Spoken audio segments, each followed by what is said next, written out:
We are in the heat of the summer, and for so many student athletes, it marks the start of the next chapter as they prepare to play sports in college. But while the focus is often on getting scholarships and competition, experts say success off the field is just as important. We're joined by Keonna Farmer to talk about helping student athletes prepare for life, leadership, and careers beyond the game. Thank you so much for joining us. We really appreciate it. Thank you for having me.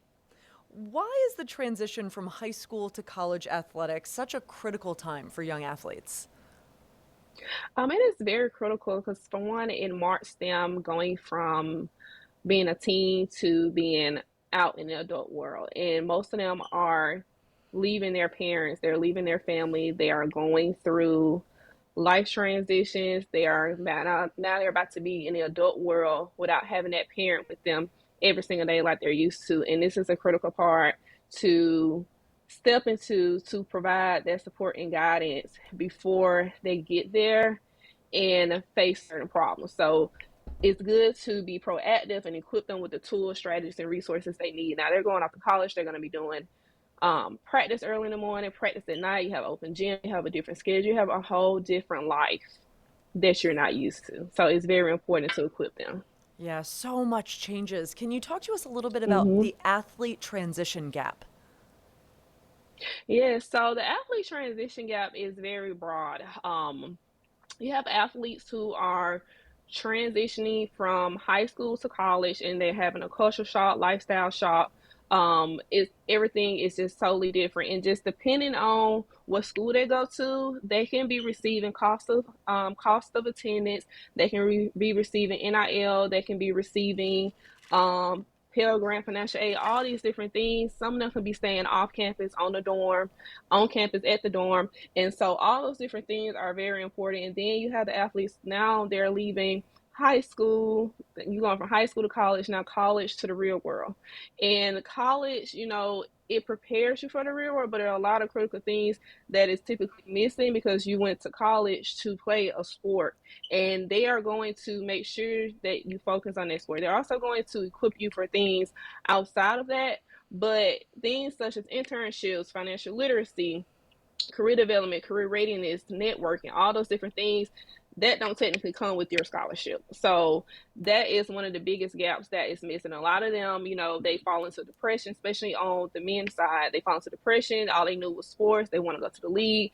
Everyone is not going to make it. And so a lot of them are forced into career paths that they necessarily didn't want to do right away, but they didn't really have the guidance. And then some of our first generation college students, so they might not have a parent at the home who knows how to guide them. Their parent can just be proud and happy, that they've made it, but now they don't know the next steps. They don't have at least $5,000, saved up once they leave college. And that $5,000, that's critical when you need to migrate to another state, move away, get a car, you're trying to get a new career, buy you some work clothes, all those different things. So it's just those little things that add up. Yeah, so much of that adds up. And you talked about that so meaningfully because I think there is this gap of information that athletes really need to know. But going back to starting college, what are some of the biggest challenges that athletes face as they get onto campus? I will say, learning, where everything is, thinking about those small things, they're going to go in there and think about all the fun stuff, but just learning about all the resources available to you at the college. There are so many resources available, through like the student center, just through the financial aid office. All these things are available to you that you might not know about because you came in as an athlete. And so sometimes, we don't have opportunity to attend certain back to school events or attend certain things that the school might host because we are there for sports. So learning about all of the resources available to you, learning your academic advisors, learning who's over, your department, all those different things. Those are the small things that's going to help carry you through. And then actually meeting your professors and not just going to class, but actually getting to know them, meet them, actually connect with them, ask them for advice, making yourself stand out and not just someone who's on campus as another athlete. What role do you think parents and coaches have to play in this transition? Oh, they play a major role. The parent is the first point of contact, really. These kids, they whoever they grew up with in the household, that is the person they are going to listen to. So it's very important for the parent to be equipped with the tools and resources to help their athlete transition. You're gonna have kids who are gonna go through homesickness, kids who's going to probably get into the wrong trouble. You have kids who have been sheltered in high school. Now you're on campus. Some can't, take a big college campus. Some want that, life. So having parents who are equipped with the tools and resources to support that athlete to notice different mental changes within their child, knowing what questions to ask, and check in with them. Those are very, very critical things because the parent is going to be the first point of contact for the athlete, and then the coach. The coach is who they're with pretty much every day. So they play a huge influence and a huge role in this kid's life. What sort of life skills do you think student athletes should be focused on learning? Um, Definitely communication. Communication is one of the biggest one. Communicating, learning how to properly network, developing their career skills, and then financial literacy. Those are the biggest things. And person development, you can never get enough of person development because they're 18, 19 years old, and this is some of the critical times of their lives. They are learning who they are changing, they are transforming. So those are very, very critical life skills, especially communication. Yeah, for sure. The transfer Yeah. portal and the NIL era have changed so much. How do you advise athletes to handle those things?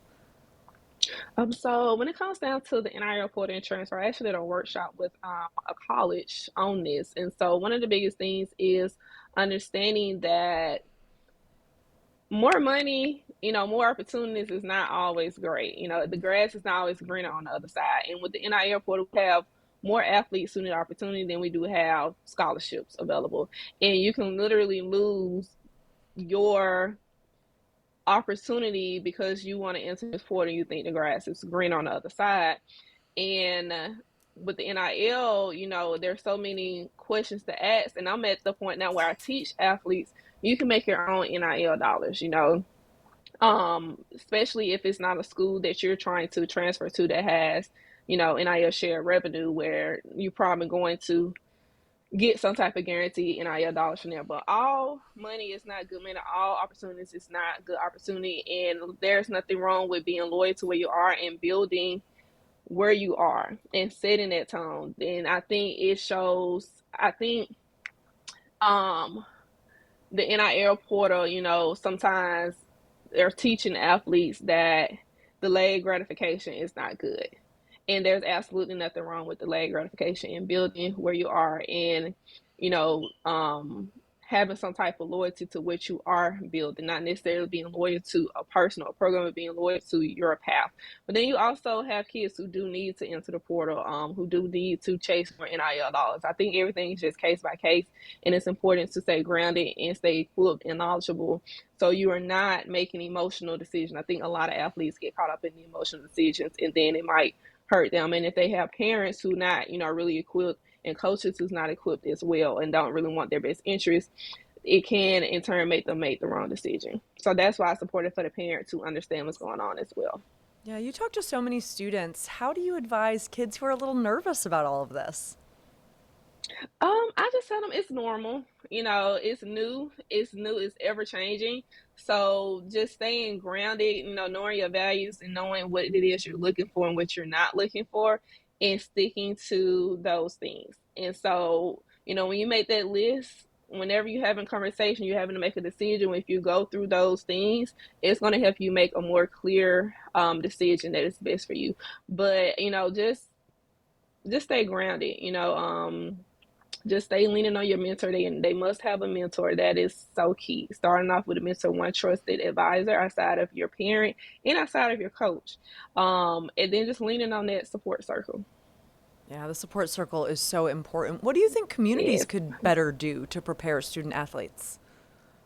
I think that communities can do better with providing, life skill classes for these athletes. In high school, I think that athletes should be taking some type of life skill class. I mean, most times 80 to 90% of the school population is an athlete, and they don't have anything particularly geared towards them. And then sometimes there are elective classes they can't necessarily even take because they might have to have fourth block athletics, which is counted as an elective for them, and they have to go to their practice, their workout. And so now they might be missing the opportunity to take some type of elective class that they might need to help better them. So I think communities need to invest in athletes outside of just sports, and they need to start investing now. The schools do, and the local rec centers and communities do as well. It's starting to become more mainstream for them to do those things. But the same way we are pushing, having all these AAU games, AAU tournaments, tournaments are like such a huge thing now. They've always been a thing, but it's tournaments everywhere now. And so there is no reason why life skill classes should not be going on during this time, or they should not have, educational vendors and resources out there at these events to support and equip these athletes and their parents and even the coaches as well. Yeah, really great information. Thank you so much for joining us. We really appreciate it. Thank you.